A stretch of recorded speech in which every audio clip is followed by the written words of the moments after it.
Talo valava o tala fau mai le si ufofonga le lau moi Wellington e mo le nei taiao aso 5 Novema lua afe lua 5.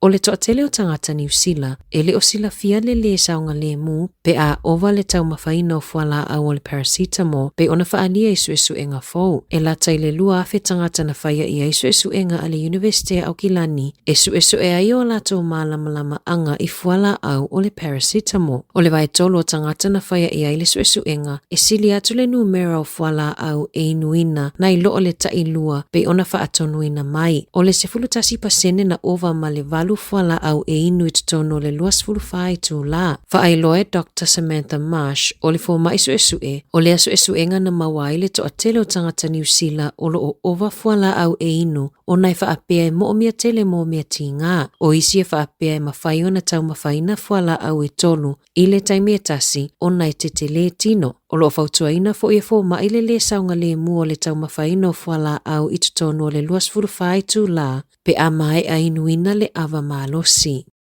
E silia ma le luas fulu afe whaia o ngā mawalolunga o le asa wawali e se mga luenga i le awauli o le aso. E whaanilo lātou te te e i le malo, ma whinau o lātou tutongi o le lua i le o aso te tele o le te te e a whaia onga. E ui o le aso lona lua le nei o suenga o le NCEA. O lo wha moe le perestene o le PPTA, Chris Abercrombie. Ia wawe whaia se whai unga le malo, ma maua se malilienga whaatasi. O le kuatai te ele tasi i le kuatai te ele tolu i le awauli, ua fua e sawawali ese ai, le silia ma le luas fulua feo whaia onga mainga luenga i le aso. Ma ua fesilingia le Radio New Zealand le matanga luenga wa onga ma le pisasi mo se wha matalanga.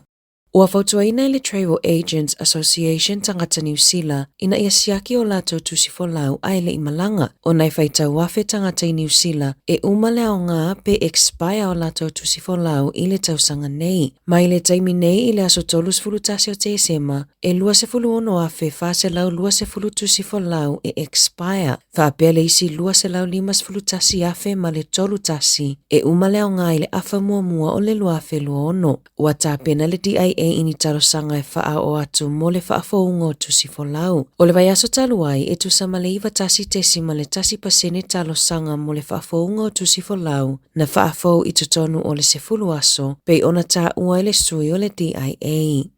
Ua whaate ia whaia onga i le whaasilasilanga le malo e ave e se aitiu te tau ave e whaamamaluina i le whengaingo le waitangi ia onga mai i komiti whaafoe. Na waava ai le malo e whaia ni suinga i taiala i lalo le tula fono o le Education Act peitai. Na whaasilasila le malo i le asolua o le a ave e se uma ia taiala. Na whaalia Erica Stanford le minista o a onga e leo se tiu te tau ave a onga le te tiriti o le tiu te ale Crown. O lo o manino lava ala fua ua tuina atu i komiti whaafoe a onga e mawhai ai ona lātou tausia ma whaaloalongia le whengaingo le waitangi. E au fia i le ave o le whaamuamua ia o a onga mota maiti Māori ma ia tatau na o a oina le te reo i a onga. E le o talia ngofie e komiti whaafoe a onga, a sosiopule a onga ma le unio whai a onga le whaasilasilanga ua tuina mai. Whaalia e Meredith Kennett o le Berestene More School Boards ele e iai se whaafitauli i komiti whaafoe i le whaonganga o ia taiala a e talitonu o le aalia e ni whaafitauli ona ua ave ese e te tauona malamalama i le talaanga o Māori e awhia i ma le te tiriti o waitangi ina ia mawhai ai o na o ngā tusa maala fua ma whaamoemoenga mo tamaiti Māori e iai le attendance mamana o ngā tau ia o onga.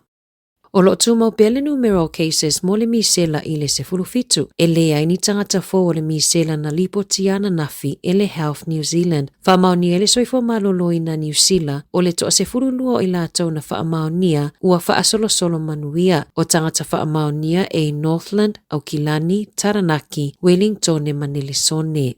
Ua tuina atu se pili tau whaofi a le New Zealand First, e tau fia i le whaataunga o mea whaapapa i New Zealand, ma tapu le whaonga ina. Sauno le taitai o le pātiva o wasamana ia Winston Peters, e whaapea ua lava ia lea, e le tatau na whaalutu pea le autotongi la fonga, e tapea i mu, tau si ai manuea a fia i mea whaapapa. O le pili tau whaofi, o le Fireworks Prohibition Legislation Bill, e tapu ai le whaatauina whaalawa i tele o Fireworks. O le masina le nei o Novema, e talia ai e le Trash Palace I Porirua le avatu fua o car seats po ono fuata avale ata maiti ua uma aso e ao ngā ai pe le o toifa o ngā ina. O le taimile nei le tausanga taluai na mawai e le Trash Palace car seats e se lau ono se fulu. Ua toi tatala le avanoi mawhai ai ona whaao o mamomoli atu car seats lea e ao ina ma recycle e le kamupani a le seat smart. E whaangata i le aso tolus fulo Novema le avanoi la fua I fuai car seats ua le toi au ngā pe expire I le Trash Palace I Porirua pe ona whaasila e le pulenga nu ua Porirua. O loo whata otolia ni tangata I New Zealand ina ua maua le vaila au o le etomidate I totono vapes e le whaatanga ina o na whaatau I New Zealand. O le vaila au o le etomidate o vaila au ie whaonga e whaangase pe whaamoe ai mai po o general anesthesia ua maua I totono vapes e whaingoa ina o le space oil, K-pods, space vapes, ma eto. Ua whautua ina le high alert po o le whaalapotopotonga e wawe whaiala pata inga mo fuala au mata utia o na ua lipotia tangata ua oso ai mai maaliu ma tau fia le whale mai ia a fianga o ia vapes.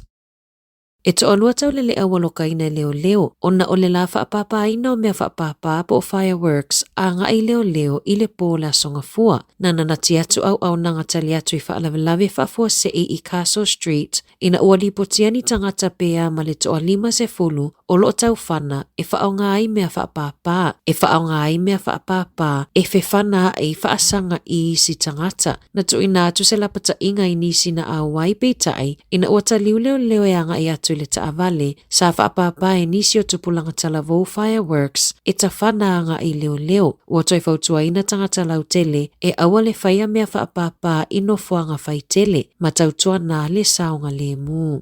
I taalonga, o le manua Australia le half yours numero 04 na manuma loi le ipua me le pone po o le Melbourne's Cup I le aso ananafi. O le tamaita aia Jamie Mallam le te e soro whanua ua avea foi ma tamaita ilona lua ua manuma loi le ipua me le pone. Tanu mai le manuma loa le tamaita aia Michelle Payne I le lua afe 05. O le manua Goody Two Shoes na tūlanga lua I le tūunga. Tūlanga tolu mai ai Middle Earth ma River of Stars I le tūlanga wha. O half yours na pitosili na fia I ai tangata ma toa telefo I e sa peti I ai I peti petinga e na oia fo I le manu na whanau I Aotearoa. Tala fōia mai le si ufofonga le lau mua mo le nei vaenga o le tae au.